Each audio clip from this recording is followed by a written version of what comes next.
channel Familiar Car.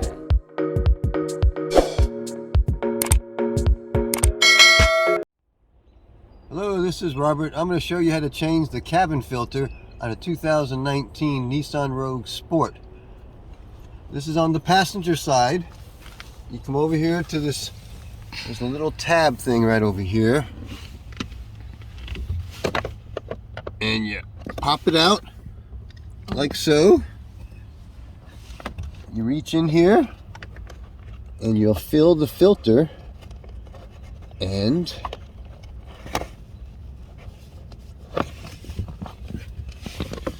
you just pull it out like that.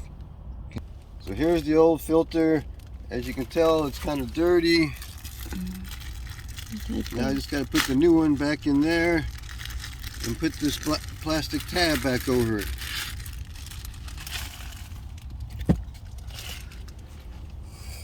There's the new filter. Okay, as you can see, I've got the new filter going in there. Goes in that slot there. And then all you gotta do is just push it in there completely.